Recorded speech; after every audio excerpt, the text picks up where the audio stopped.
پھر ایسا ہوا کہ مجھے لگا جیسے سامنے موجود صوفے سے کچھ گرنے کی آواز آئی، یا یوں محسوس ہوا جیسے کوئی اچانک اس پر اچھل کر بیٹھا ہو۔ پھر مجھے مسلسل ایسا محسوس ہونے لگا کہ کوئی مجھے گھور رہا ہے۔ میں بہت ڈر رہی تھی۔ مجھے اس وقت شدید گوز بمس آ رہے تھے، لیکن نیند کا ایک عجیب سا غلبہ تھا۔ میں اٹھ نہیں پا رہی تھی۔ نیند میں ہی میں نے دیکھا کہ میں چھوٹی بہن ایک عجیب سی کریپی اسمائل کے ساتھ میرے بائیں طرف بیٹھ کر مجھے کھو رہی ہے، لیکن جب میں نے دائیں طرف دیکھا تو وہاں بھی موجود تھی، آرام سے سو رہی تھی۔ یہ سب میں خواب میں دیکھ رہی تھی۔ میں نے یہ بھی دیکھا کہ کمرے کا دروازہ کھلا ہوا ہے اور میری مما سامنے سے گزر رہی ہے۔ میں نے مما کو آواز دی، مگر وہ بغیر رکے سیدھی آگے بڑھ گئی۔ اس میں گھبرا کر ایک دم اٹھ بیٹھی۔ واقعی میری مما ہی تھی جو واش روم جا رہی تھی۔ میں نے انہیں اشارے سے روکا، لیکن مما کو بھی اس وقت تیز بخار تھا، اس لیے انہوں نے مجھے بھی اشارے سے روک کر خود واش روم کا رخ کر لیا۔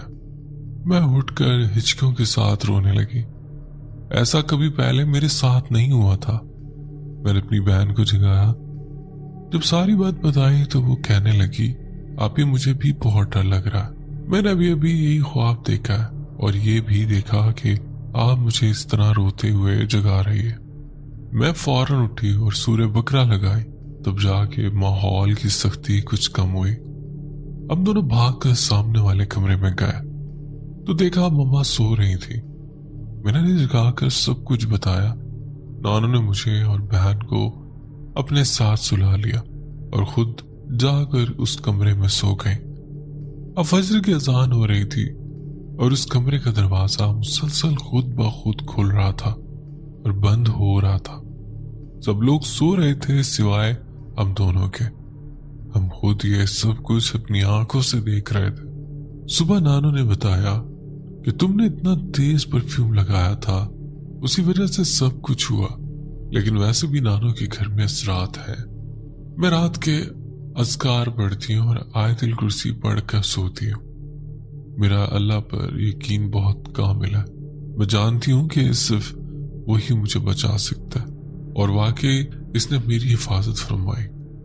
وہی سب سے بہتر محافظ۔ نانو کے گھر میرے ساتھ اور بھی کئی واقعات ہو چکے ہیں، جیسے ایک بار اس کمرے کا دروازہ کھلنے پر مجھے بہت تیز روشنی نظر آئی، جیسے وہاں کوئی موجود ہو۔ اور ابھی کچھ عرصہ پہلے کا واقعہ ہے کہ میں تہجد کی نماز ادا کر رہی تھی۔ دروازہ بند کیا ہوا تھا، نانو وغیرہ سین میں سوئے ہوئے تھے۔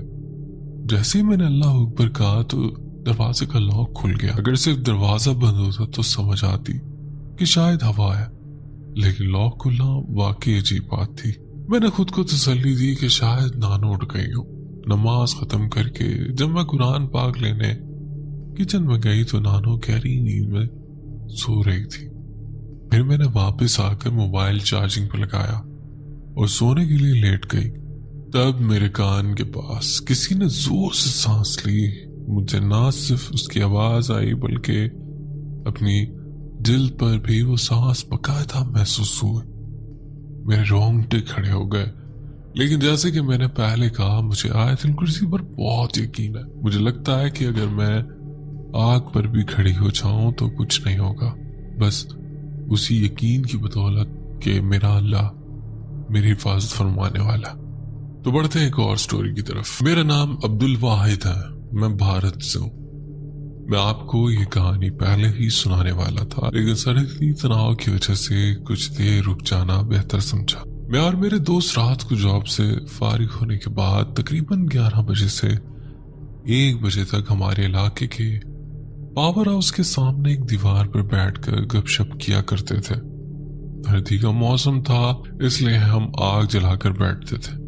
اسی دوران میری نئی ایک لڑکی سے دوستی ہوئی تھی، جس کی وجہ سے میں اکثر دوستوں سے الگ ہو کر فون پر بات کرنے لگتا۔ شروع میں دوستوں نے نظر انداز کیا، لیکن جب یہ روزانہ کا معمول بن گیا تو انہوں نے ناراض ہو کر میرا فون لے لیا اور مذاق میں میرے فون کی ہسٹری چیک کرنے لگے۔ جب انہوں نے یوٹیوب ہسٹری میں آپ کی ویڈیو دیکھی تو وہی سننا شروع کیا اور دیکھتے دیکھتے سب کو مزہ آنے لگا۔ اب میں آپ کو اصل بات بتاتا ہوں۔ پاور ہاؤس کے بالکل ساتھ ایک کمپاؤنڈ ہے جس میں 3 عمارتیں ہیں۔ وہاں بہت بڑی بڑی جھاڑیاں جو رات کے وقت بہت خوفناک لگتی ہیں، اور وہ تینوں عمارتیں تقریباً 20 سال سے خالی پڑی ہیں۔ جب ہم سب آپ کی کہانیاں سن رہے تھے تو ایک دوست نے شرارت سے کہا چلو سامنے والی عمارت کا جائزہ لیتے ہیں۔ ہم نے بھی مان لیا اور شاید یہی ہماری سب سے بڑی غلطی تھی۔ ہم جھاڑیوں کو پار کرتے ہوئے اس عمارت کے گیٹ تک پہنچے۔ وہاں کوئی دروازہ نہیں تھا۔ ہم نے موبائل کی ٹارچ آن کی اور اندر داخل ہوئے۔ اندر آتے ہی مجھے ایسا محسوس ہوا جیسے وہاں ہمارے علاوہ بھی کئی لوگ موجود ہیں۔ میں نے اسے وہم سمجھ کر نظر انداز کیا۔ ہم اندر جاتے گئے۔ عمارت کی حالت بہت